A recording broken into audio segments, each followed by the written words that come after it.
Hey y'all. I know, where have I been? Well, the answer is nowhere. I've just been sort of variety gaming, and I haven't really had any ideas to make content for the games I'm bouncing around in. But I did have an idea, or at least DCade had an idea, because sometimes we'll be talking about completely random stuff, and I always just seem to have information on a bunch of random bullshit, like involving just like games or drama that games are having. I'm talking like really irrelevant shit here, like the most useless information ever. And he was like, "You should make videos on this stuff because I only ever know like what's going on in these things like because of you." So here we are. But the hardest part for me is like where to start, like just coming out with like a new random series. After being gone for a little while, and I've wanted to do this for a while now, but I feel like I have like the perfect chance to start right now because something Yu-Gi-Oh related happened, and I know like most people on this channel play Yu-Gi-Oh or know about Yu-Gi-Oh. So here we go. Welcome, sinners. My name is Synnthara, and today we're going to be spilling the tea on the Yu-Gi-Oh! TCG or EU, whatever drama. Be this something you care about, or just being the most useless information imaginable, here's what's going on in gaming today. So, a few days ago, the Yu-Gi-Oh! Card game, or Konami Europe, they're kind of the ones that, like, they they communicate a little bit more with the community. Like Konami NA does not, as far as I know, ever communicate with the community. They released this tweet a few days ago, and it's funny but also not funny because like honestly, no one should ever be threatening like a developer or an employee of anything. They're just employees. They don't really have the power to do much of anything. So like threatening them is not acceptable in any way. But we have here, dear duelists, we have seen a rise in behavior that goes against our community code of conduct on social media channels managed by Konami Digital Entertainment. You can read our community code of conduct here. Passion for a game is no excuse for insults or violent threats directed at employees of Konami Digital Entertainment or other fans. Such behavior is not tolerated by us. Any players engaging in such conduct are in violation of the community code of conduct, which may lead to a suspension from the organized play. Online abuse and threats can also amount to criminal behavior, which is reportable to the authorities. So, yeah, Konami's like, you're mad? Well, we're calling the police. That seems to be how a lot of people have taken it. Honestly, I mean, obviously it's very serious. Like, you should never be threatening violence against, people on the internet. But yeah, no, I didn't post that. Don't look at that. It's not me. You may be wondering like what the hell is going on? What did they do to deserve? I mean, no one deserves it, but you know what I mean. What did they do to elicit this response from the community? And there's actually a few things. So we have here from Yumika. Thank you very much for this context, because I went hunting, man. The moment I saw this, I was like, "Yo, what is going on?" So for those that don't have context, there's been a long list of things that have been happening, and the absurd price increases on cards for Bonfire. If you don't know, Bonfire was an ultra rare that came out not too long ago, and here we have the market price is $70. I think it was a little bit more actually when it came out. But for me, this is not really like a new concept here. I haven't played paper Yu-Gi-Oh in quite a while, but when I did play, we had cards like this, Emer's Blade. This was a secret rare, and it was like the best card in X Sabers, or at least a requirement in X Sabers. And of course, it's 60 cents now. But back in the day, these were $130 each, and 3 was a requirement. You also had a card called Dark Soul. I didn't pull it up, but Dark Soul was an ultra rare, and it was a TCG exclusive. And those cards were probably about like 50 or 60 each. So you had 3 copies of that, 3 copies of this. And then also in your deck, and in a lot of decks, you had 3 copies of Pot of Duality, which was also like $100 to $150 each. Of course, now it's 61 cents. But this was a secret rare that came out, and even in combo decks back in the day, because the format was a little bit slower, you could if you opened up a brick, you could pot a duality, set an Emmersblade, or set a Dark Soul and pop off next turn because, you know, it was very unlikely that you're going to get OTK'd. Oh, hello. I don't know why that happened. Anyways, and then we had cards like Mecha Fanapiece, Dracosac. This card was extremely expensive, and it was played in the Elemental Dragon Ruler deck, which this was like their main card you would make in that deck. So this is not new for me by any means. These cards have always been wildly expensive, but I guess we're just circling back to that all the time. Tier 0 deck costing over 1,500 EU and unaffected by the ban list. Apparently there's going to be no YCS in Europe. I don't know for how long. Like, I don't know what they mean. Like this whole year, there's no YCS. I think what they mean is no YCS before the World Championship that's coming up. So no more last chances for them. The uncommunicated cancellation of Speed Duel in Europe. I did hear about this. So Speed Duel is no more. So if you bought all those cards to only be legal in Speed Duel, well, you can't use them at all. All those cards are useless now. Wave 2 of Ashen is once again disappointed despite the crazy art. I guess that deck is just not good and people are disappointed.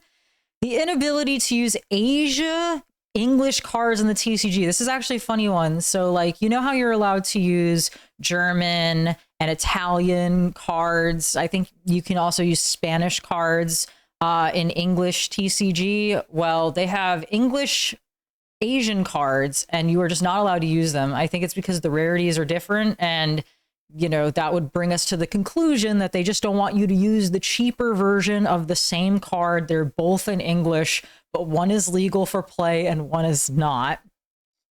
And then Konami's very bad communication with its players, which is not surprising at all. Konami barely communicates, if ever. This telling you that they're going to call the police on you is probably the most communication we've gotten from them in years. And then there's the funniest one. Asking players to ask your friends to obtain a card needed. So this is where it gets juicy. I had to look for this. I was like, where did, because everyone's like, then maybe you shouldn't have made fun of us first. So where did Konami make fun of its players? And it's actually in this video. I had to timestamp it.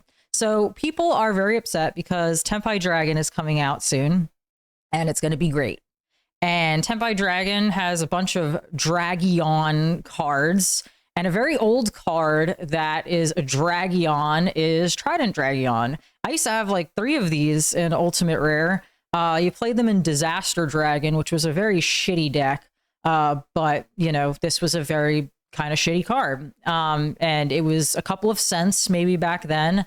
Now it's $98, you know, but I think its general market price is 50. But for some, like, TCG Player got bought by eBay, and now like the prices are all like weird. I don't really understand how to buy stuff from them. This one's Korean. You gotta watch Lightly Played Unlimited. You gotta be careful on like who you're buying from. I think these are eBay listings. I'm not exactly sure. So with that dragon card, there's also a couple of other 3-headed dragons and what they could do. So if we play this, I hope it doesn't echo. Sorry, I haven't made a video in like a really long time. I don't know if the speakers are going to catch on my mic, but this man will make fun of you in real time. Synchro strategy. If you can pull it off successfully, you can inflict well over 30,000 damage in a single battle phase.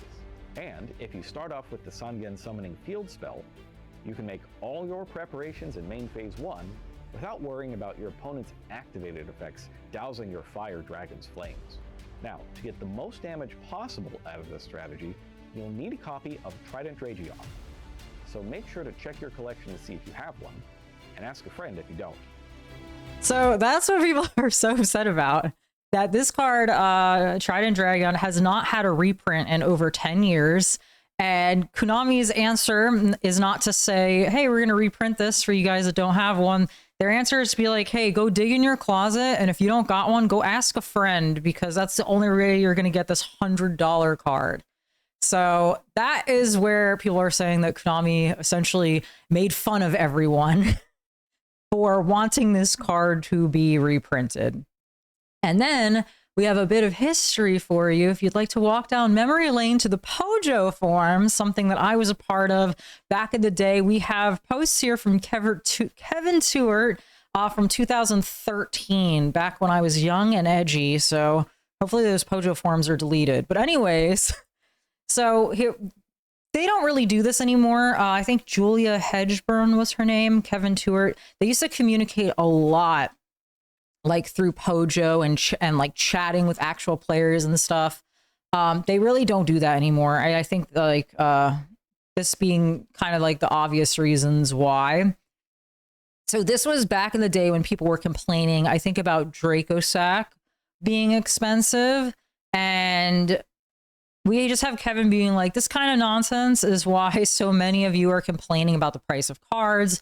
The best way to get cards in the TCG is to buy packs and boxes. But a bunch of people cry and moan and say, no, the best way to do it is to buy singles from people who buy boxes. Okay, so answer me this. If buying boxes is such a losing proposition, why do you think so many people are opening boxes and packs and selling you the cards? You think people doing this are just massive idiots? Somebody's a massive idiot, but I don't think it's the person getting rich off you. Every time I see the same people proudly proclaim they never buy packs or boxes, then the same people complain about a single card being too expensive, I'll just shake my head. Stop being a victim, people. So if you don't know, Kevin Tewart is a Konami employee. I'm pretty sure he still not Konami too. He's just not allowed to talk like this anymore.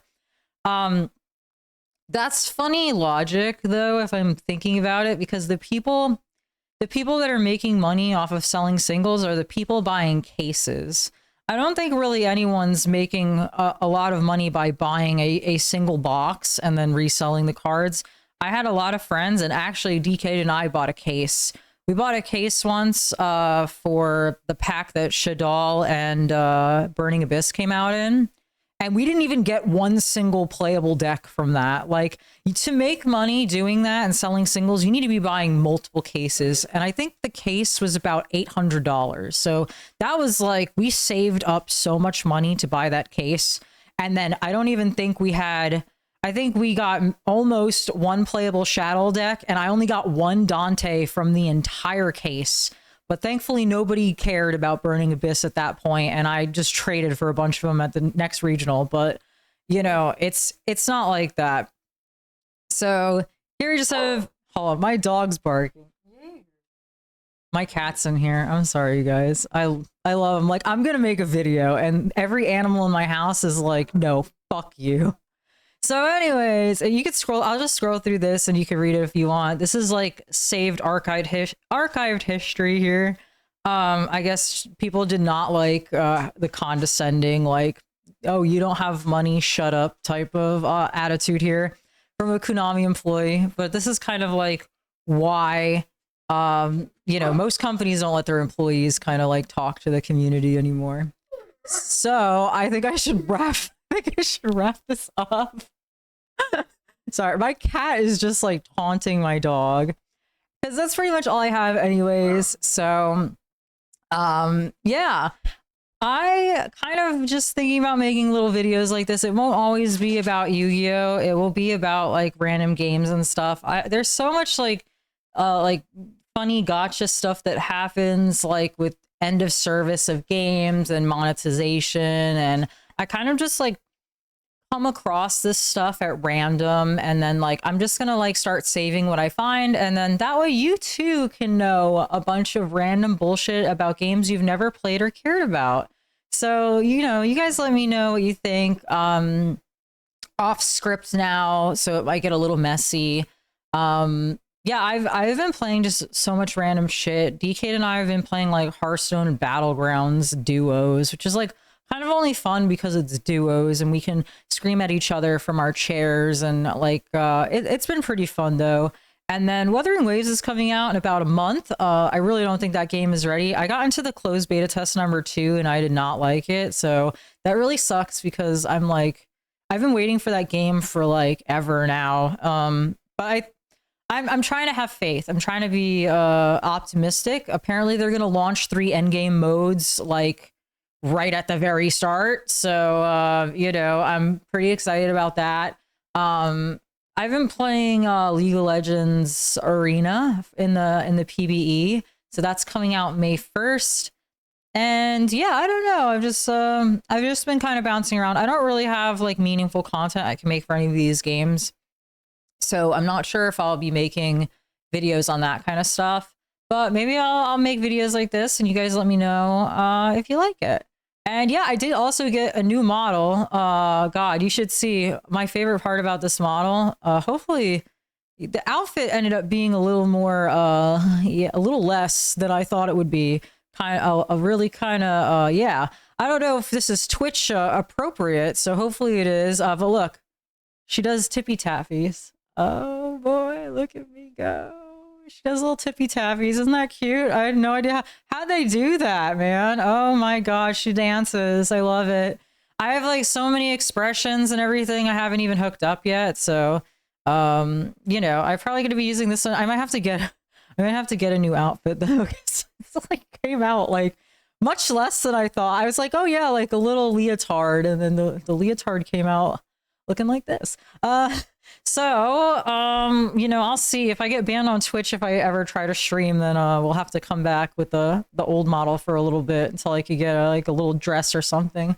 But also, like the whole like top comes off a little, not like nudity, but like it shows the button is called abs, and it just takes the whole middle part off. So maybe I'll hook up those buttons and see how it goes. But yeah, you guys let me know what you think. And it's nice seeing you all again. I miss you a lot. I got a new microphone too. So, you know, we'll see how it goes. See if I can keep up. I don't want to make promises because I go off on these big tangents about what I'm going to do in the future. And then like I fall off with it like after a few days and then I feel bad. So, you know, nice seeing y'all again. And I will catch you on the next one.